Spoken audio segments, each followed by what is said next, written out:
Olá, sejam bem-vindos a mais um episódio do Economia SC Podcast, em parceria com o Instituto Gene e Centro de Inovação Blumenau. Eu sou Ana Paula Dalck, fundadora do Economia SC e host do episódio. E hoje a gente recebe aqui Alessandro Mendes, CEO da Idealizei. Seja bem-vindo ao episódio. Muito obrigado.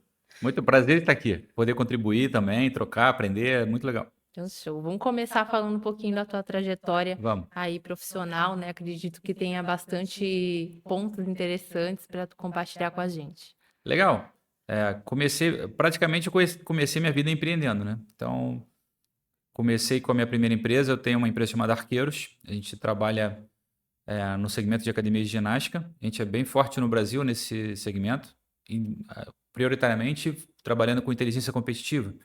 Então, academias, clubes e etc. contratam a gente ou para inaugurar novos negócios ou até mesmo para reposicionar esses negócios. Uhum. Eu montei ele numa época muito diferente da minha vida, assim, porque eu estava na faculdade, novão, assim, e foi meio que por acaso. Eu fui fazer um projeto de monografia e não sabia o que fazer, né? Sabe aqueles momentos da desgraça que você, caramba, e agora o que eu faço? Eu estudei marketing, né?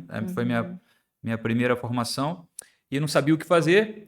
No meu trabalho monográfico tinha um amigo que tinha uma academia de ginástica. E a gente combinou que ele poderia ser minha cobaia no meu estudo monográfico. E assim eu fiz. E em 2002 a gente fechou essa parceria. E quando eu cheguei na apresentação final da minha monografia, foi muito legal, assim. Porque sabe aquelas etapas de concluir? Para que serviu tudo isso que você fez? Assim, eu não tinha conseguido visualizar para que aquilo era tão importante. E a minha primeira conexão foi, cara, eu acho que se existisse uma empresa que ajudasse os empreendedores desse mercado a serem mais competitivos, porque naquela época, de acordo com as pesquisas que a gente fez, mais de 80% do mercado era liderado por educadores físicos. E na faculdade de educação física, os caras não têm matérias de gestão, empreendedorismo, marketing, estratégia, ele não tem nada disso. Então ele aprende a lidar com o corpo humano, mas ele vai executar a sua profissão, né, empreendendo, assim como o advogado, assim como o médico que monta uma clínica, um consultório, ele empreende, né? Uhum. Então, naquele momento eu vi que tinha uma oportunidade de negócio ali e assim nasceram os Arqueiros ali. E óbvio que deu tudo errado, né? No início a gente sempre acha que vai ficar multimilionário na segunda semana, nosso Excel aceita números astronômicos, mas era um cara de 20 anos tentando montar uma consultoria para vender num mercado que já tinha um paradigma de que as pessoas tinham que ter muita experiência naquele setor para poder se conectar com a gente. Acho que no geral, né? Quem empreende jovem tem esse paradigma de alguma forma, né? Exatamente. E eu tive muita barreira real, assim, tipo, 6 meses tentando botar um negócio para funcionar. Até costumo brincar, pô, se fosse hoje com a mentalidade de mercado que muitos nascem, startup tem que dar certo em 2 meses, eu não tinha feito o negócio acontecer, porque eu estava ali, persistindo. Uhum. Mas no meu processo teve um momento que foi muito importante, assim. Foi de uma incubadora de negócio. Foi a primeira vez que eu participei de um processo como esse. E para mim isso virou a minha chave. Pela primeira vez, assim, a grande guinada foi ali. A Shell, né, a empresa de energia, no mundo tem um projeto social que é voltado para o empreendedorismo. Não só na linha mais adulta, digamos assim, que é o Shell Livewire, que é esse programa que eu participei, que no Brasil se chama Shell Iniciativa Jovem. Como também para crianças, né? Ele tem o Junior Achievement, que é um projeto também de desenvolvimento de crianças empreendedores. E eu entrei nesse projeto porque ele é uma incubadora para jovens empreendedores. Agora eu não tô mais tão jovem, mas era entre 18 e 30 anos, que tinha uma ideia diferente. E minha ideia era muito diferente, né? Eu praticamente fui uma das primeiras empresas de consultorias do Brasil para academia. E aí, entre os quase 4 mil que tentaram a vaga, e eram 10 vagas, a gente conseguiu entrar. E ali a gente começou a aprender o que era empreender de forma muito estratégica, assim. E o segundo passo, que era mega importante, era quando eu chegava para apresentar esse projeto para os próprios possíveis clientes, eu tinha uma bandeira por trás que era muito forte, que era a bandeira da Shell, né? Então, isso me ajudou bastante. Então, a gente acabou de estruturar o negócio, passaram-se alguns meses, cara, a gente saiu numa matéria na Exame. Depois a gente saiu na Você S.A. Aí eu teve um jornal O Globo no Rio, o jornal O Globo é famoso pra caramba, assim. A gente teve uma página inteira no jornal de domingo. Caramba. Aí o Multishow fez um programa sobre empreendedorismo e aí entrevistou a gente apareceu como negócio. Cara, ali a gente meio que deu uma explodida, assim. Isso porque a gente teve Não, acho que a qualidade da entrega não mudou. O que mudou? Teve foco, teve bandeira, teve um apadrinhamento, entre aspas, por trás, que foi muito importante e deu muita relevância para como instituições de grande peso apoiam jovens empreendedores nascentes. E Sim. como essa referência gera força na posição deles no mercado. Isso é muito relevante, assim. E aí, para contextualizar, era no Rio, né? Isso, Vocês explodiram naquela época e naturalmente foram expandindo para outros estados, nos meses seguintes. isso, E isso. até hoje tu continua com esse negócio também. Continua até hoje, né? Uhum, Ele é assim, eu praticamente divido meu tempo entre três operações, né? Entre os arqueiros, a Idealizei, e o Sebrae é uma parte da minha dedicação também está ali. uhum, Então a gente, óbvio, em 2002 era um negócio muito analógico, né? Então a gente consultoria analógico, Brasil era a vida de ponte aérea. Então a gente ficava viajando bastante uhum, para.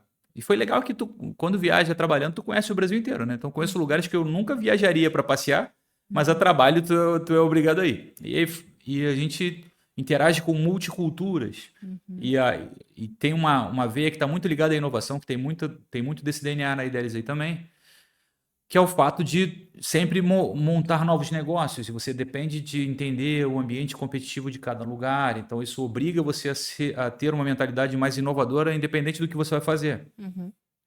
Então, já montei muitas redes de academia. Então, cara, como é que a gente vai funcionar num determinado bairro, numa determinada cidade? Para qual público a gente vai vender? Como a gente vai apresentar isso? É para criança? É para idoso? É para um público jovem? Qual é a pegada? E o tempo inteiro a gente está inovando ali. Uhum. Então, ficamos fortes ali nesse eixo a partir de 2002 até 2004 foi o momento que a gente consolidou a nossa marca. E hoje a gente ainda é a grande referência no Brasil nessa linha de posicionamento competitivo, inteligência de mercado. Isso foi Aí bem do desenvolvido. analógico foi pro digital em algum momento também. Pois é, isso foi difícil para a gente, assim. É porque Uhum. o nosso mercado ficou acostumado a comprar consultoria de uma forma. Hum, E aí, quando vem a pandemia, isso ajudou, assim, uhum, porque começou a ficar mais aceito o fato de você estar tecnológico. uhum. Então, agora a maior parte dos nossos projetos são digitais.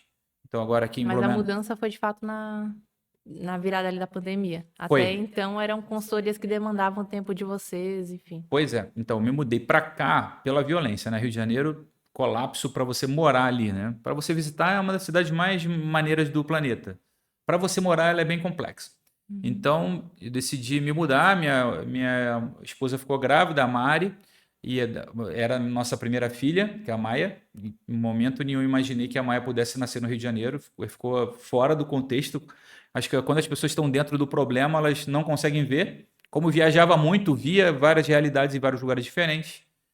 Naquele momento, eu falei, cara, a gente tem que se mudar. E aí foi muito interessante porque a gente perdeu ali 30% dos nossos clientes por ter se mudado. Os caras não aceitavam em momento nenhum as reuniões digitais, né? O que viriam, a gente se mudou para cá em 2019. Então, Uhum. tipo, um ano antes da pandemia ali praticamente. Então, um ano antes os caras não aceitam, mas um ano depois o mercado dá uma cambalhota total, muda a forma de receber. Sim. E na minha vinda para cá, tem muita conexão de tentar buscar algo diferente também. E aí nasceu a Idealizei nesse processo, né? Uhum. Tipo, ó, esse mercado já me consolidei, a gente já tem vários projetos muito legais, a gente Uhum. assinou grandes marcas e já trabalhou em grandes projetos. Então, eu queria fazer alguma coisa nova que não dependesse da minha imagem, né, do meu rosto. Pode parecer engraçado isso, mas eu estava querendo um pouco anonimato. E a Idealizei nasceu um pouco desse processo, assim. Uhum. Do tipo, olha, uma consultoria que se consolidou num segmento que estava muito amarrado na imagem de uma pessoa, ela tem dificuldades operacionais, porque essa pessoa não consegue se replicar. Sim. Então, minha grande dificuldade com os arqueiros até hoje é que as pessoas não aceitam as pessoas que trabalham comigo, elas me querem participando ativamente do projeto. Uhum. E a roupagem da Idealizei foi diferente. Tipo, cara, a gente tem que montar a Idealizei para ela rodar sem a minha imagem aparecer para a gente poder acelerar projetos de inovação nas empresas independentes de quem está realizando. Uhum. Então, ela é uma releitura de uma entrega de inovação. Sim, e aí eu justamente ia entrar nesse ponto, né? A partir de que momento tu decidiu criar esse novo negócio, né? Porque até então, beleza, ó, confortável com arqueiros, né? Tudo certo. Isso, E aí tu teve provavelmente algum ponto, né? Uma virada de chave, enfim, alguma coisa que te incomodou, que tu precisava fazer, e aí tu cria a Idealizei. E aí, exatamente. o que que ela resolve no mercado e como funciona na prática? Legal. O que a gente trabalha num eixo competitivo constante, né? Em qualquer negócio que vai nascer hoje, ele depende muito de entendimento do que está acontecendo, que vem muito desse know-how que a gente desenvolveu nesses 20 anos aí montando negócios nesse segmento de saúde. Então, você quer empreender, você vai buscar um espaço no mercado, vai entender como é que aquele mercado se comporta, você tem uma ideia e monta essa ideia. Uhum, Esse estágio é fácil. O estágio secundário que é complexo. Esse mercado muda constantemente. uhum, E você criou uma iniciativa e não se renovou com ela. A maior parte das empresas tem muita dificuldade de criar o próximo passo, que ele é sempre diferente do que você deu de forma primária. Você empreende também, sabe como é que é? Teve uma ideia lá no início, montou um negócio, agora ele tem características completamente diferentes. uhum, Pessoas que montaram a mesma iniciativa que você, que não fizeram isso, pararam e não existem mais. Então uhum. você começa a entender que as empresas elas realmente precisam de renovação constante de proposta, de estrutura para continuarem competitivas. E a parte mais louca dessa história é que a maior parte das empresas não tem um núcleo que pense nisso constantemente. Então, inovação para muitas empresas é algo utópico. Ele está só no Google quando ele abre ali ou lendo a notícia que alguém inovou. Mas ele, na prática, realiza praticamente as mesmas ações que ele realiza sempre. E essa E, tua percepção vem de qualquer forma com as consultorias que tu vem dando aí ao longo dos anos também. pois é, E daí tô velho. depois tu comenta também dessa tua ligação com o Sebrae, que eu acho que é interessante essa tua ida aí também. Ah, legal. Isso tem muito a ver com os arqueiros também. Em Uhum, 2014, quando a gente cresceu muito, assim, a gente estava bem forte, a gente teve aquele movimento de quase quebrar, com uhum, as entradas de academias de baixo custo, que a gente chama no segmento. Low price, low cost, que é baixo preço e automaticamente baixo custo, né, coligados ali. O movimento de Smart Fit para a gente foi praticamente canibal, assim. uhum, Eles nasceram numa proposta muito agressiva no mercado em geral, não eram nossos clientes, mas eles faliam os nossos clientes. uhum, Então, eles tinham uma proposta muito forte de competição. Então, às vezes, eles chegavam em alguns lugares, tipo, tinha uma academia funcionando, eles compravam a casa do lado, que tinha uma senhorinha morando, derrubavam a casa e montavam um negócio parede com parede. uhum, E aí botavam estratégias agressivas de precificação do tipo, você trabalha ali há 10 anos na tua academia com R$ 150 de ticket médio, eles abrem no dia seguinte te dando 3 meses de graça e depois pagando R$ 30. Aquele cara uhum, simplesmente para de existir em 4 meses. uhum, Eles fizeram isso no mundo todo, na verdade, né? uhum, Hoje estão quase chegando às 2.000 academias. Então, quando você olha para esse movimento no Brasil, a gente estava muito enraizado nas grandes capitais e como eles focaram nas grandes capitais, a gente quase foi a derrocada, assim. Então, a gente teve que se modificar muito para não morrer. E, graças a Deus, deu certo, assim. Mas naquela época, um amigo no meio do caos virou para mim e falou assim, cara, tu tem que fazer o Empretec, ele vai te ajudar. E eu já tinha vindo da parte da incubadora, cara, a Shell tá entre as 5 melhores incubadoras do planeta, né? Eu tinha participado no processo animal já. Falei, cara, eu não sei se eu preciso, aquela ignorância da uhum, gente, né? Eu não sei se eu preciso disso, eu acho que eu consigo reagir. E eu não estava conseguindo reagir. uhum, Até que eu fui. Cara, eu vou ter que ir nessa parada. Aí fui lá, mergulhei, fiz uma semana de Empretec ali, saí que nem um alucinado de lá. É, não sabia como decidir, e tem uma indicação do tipo, cara, não toma nenhuma decisão drástica nos seus próximos 21 dias, deixa a poeira baixar, e eu fiz isso.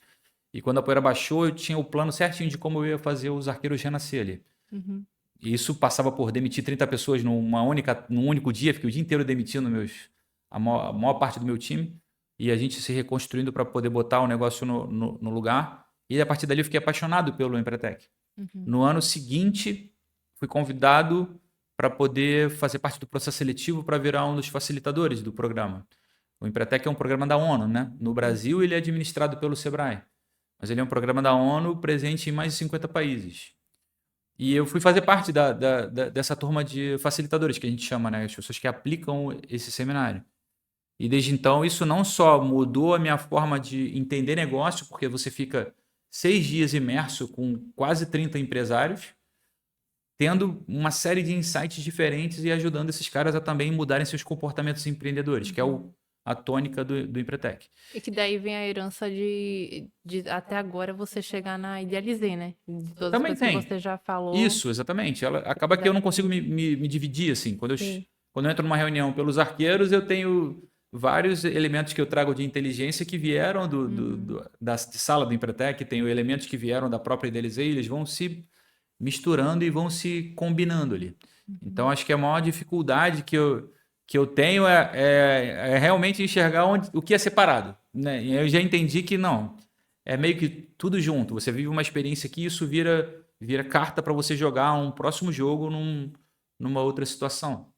Então, atualmente a gente está, eu estou, acho que num dos principais projetos da minha vida, assim, porque o Sebrae há 3 meses atrás me convidou para ser o novo metodologista da nova versão do Empretec que vai rodar no Brasil e também vai rodar no exterior. Então, estou eu e mais dois amigos, mais a diretora do Sebrae Nacional, que ela é a que tem a bandeira do Empretec que responde pelo Empretec no Brasil.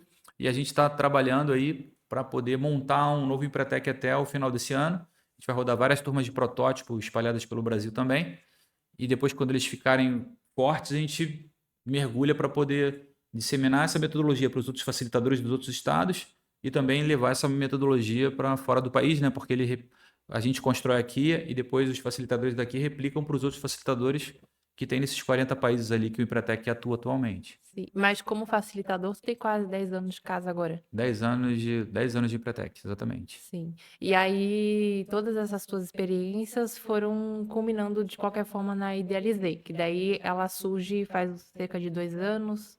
A gente estamos mais velhinho ali. A gente tive a ideia em 2019, né, na minha mudança, eu vim para cá e eu estava esperando o Centro de Inovação abrir. Então, quando o Centro de Inovação inaugurou, a gente inaugurou junto. Então, foi 2020 ali para 2021, pandemia, aquele negócio meio esquisito. A sala estava disponível, mas a gente não sabia se montava ali ainda.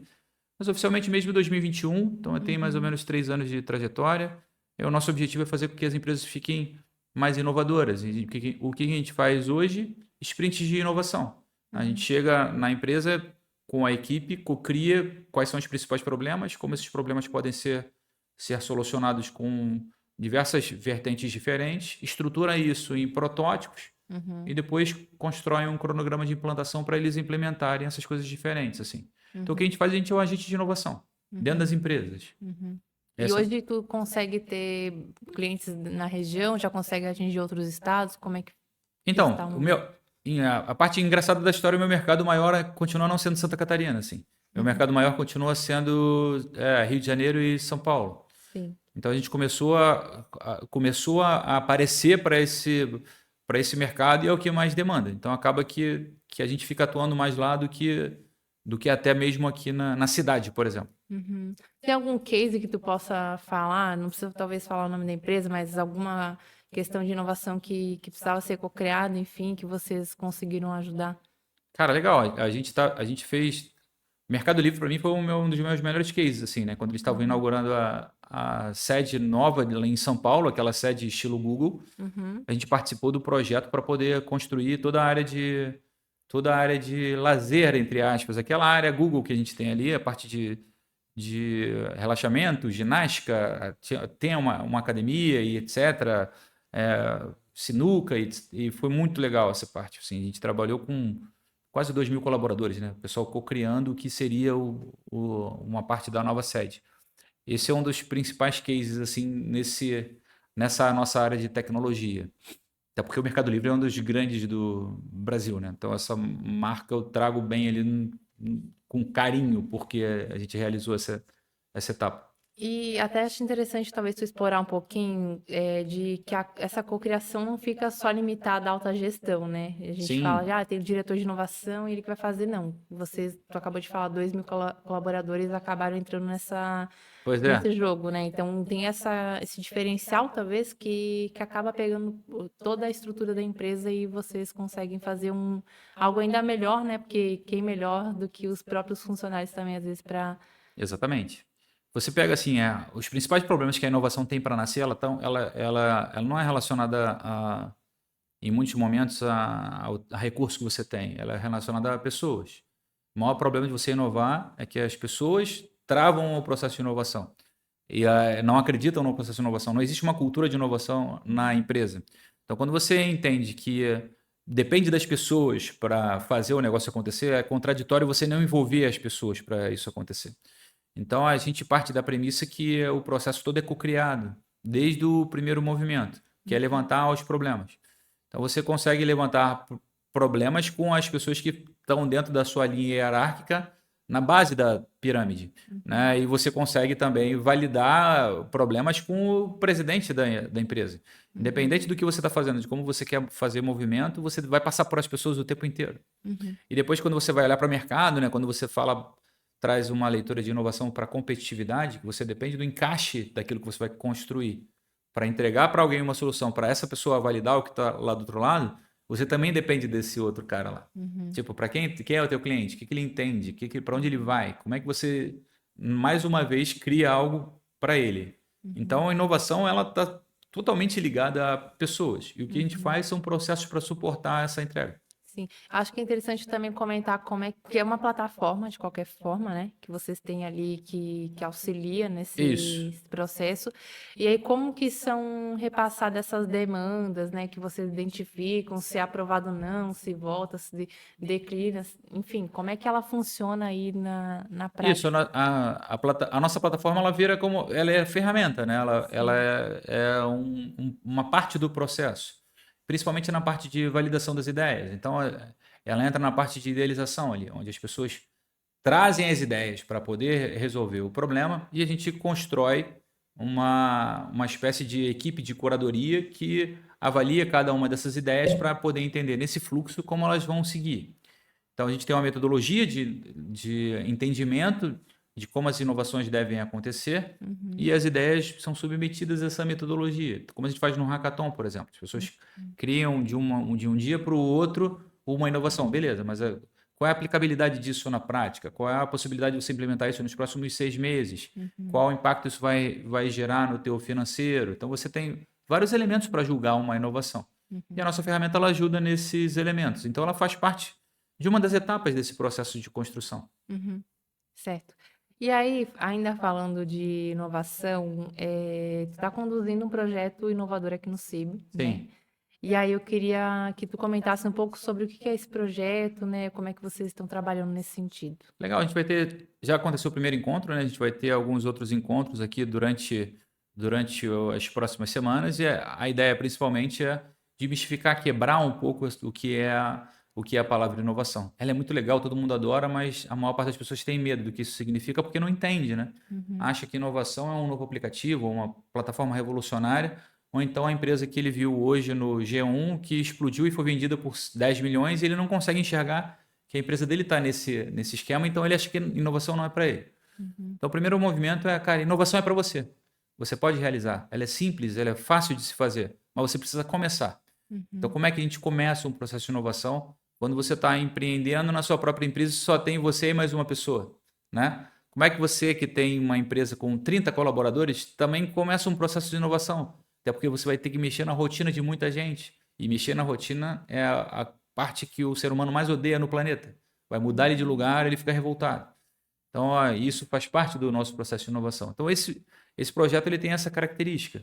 É mostrar o que é inovação de uma forma mais simples e prática e ágil também, que é que é demandado da gente atualmente, né? Não dá para você demorar 200 anos para virar uma página, tu tem que fazer isso de forma bem rápida e estruturada. E aí são encontros, como é que acontece? Então, como se fossem uns workshops, né? São workshops de 3 horas, é um combinado de workshops, né? Então, a gente tem uma parte teórica, mas é básica para embasar o que a gente vai trabalhar. E tem uma parte de oficina muito legal, onde a gente vai botar todo mundo para pensar nas suas próprias realidades, assim, no que fazem atualmente, como eles estruturam aquilo que eles estão fazendo para poder construir algo novo, que o objetivo da inovação é você fazer algo novo que gere resultado, né? Então, o objetivo é esse. Então tá. Para a gente fechar o episódio, o que tu planeja para esse ano? Para Idealizei, para Arqueiros também pode comentar e para tua própria carreira, né? Tu acabou de falar para a gente que está participando aí do novo projeto ali do Empretec, né? Da nova Isso. metodologia. O que a gente pode esperar aí nos próximos meses? Legal, a gente fez uns projetos bem legais pelos arqueiros de reposicionamento das academias do SESC no estado de Goiás. A expectativa é que a gente comece projetos em outras unidades também da rede. Então, trabalhar esses grandes players nessa sequência. Então, acredito que até o final do ano a gente tenha mais 10 academias nascendo aí com os nossos projetos. Aqui da EDLZ, a gente está querendo acelerar bastante essa parte de sprint de inovação dentro das empresas. Então, o nosso foco é realmente fincar mais território em Santa Catarina para que a gente consiga fazer esse encaixe aqui também, não só esses estados como Rio e São Paulo, mas também trazer isso para cá, porque está do lado de casa. O Empretec já falei, né? O nosso objetivo é fazer a metodologia virar ali até o final do ano. E final do ano, a roda de brinquedo, né? Que consome minha vida ali de Papai Noel, né? Que a gente distribui brinquedos para as crianças no Natal. Vocês ajudam a gente pra caramba aqui todos os anos, o próprio CIB, né? Todo mundo aqui tá junto, a Gil. Chegou a bater meta no ano passado ou não? Cara, a gente não conseguiu bater a meta, mas por muito pouco, assim. A nossa meta era passar das 10 mil crianças e a gente chegou em 9.700 crianças. Eu fiquei com um problema de saúde na reta final ali, né? Eu fui fazer um Empretec em Itajaí, peguei uma infecção, tive que ficar internado alguns dias, justamente na fase de aceleração ali. Isso prejudicou realmente o resultado um pouco da dinâmica de coleta nos outros estados. Aqui em Blumenau, não. Aqui a gente bateu o recorde. Foi a primeira vez que a gente ultrapassou a marca de 2.000 crianças presenteadas na nossa contagem. Aqui a gente começou a fazer, quando eu me mudei, eu trouxe a roda de brinquedo para cá. Então, aqui foi excelente, mas nos outros estados que dependiam muito de mim, eu não consegui. Aí a gente chegou perto da meta ali. Esse ano, vamos mais uma vez lutar para passar as 10 mil crianças presenteadas nas 50 cidades que a gente atua ali.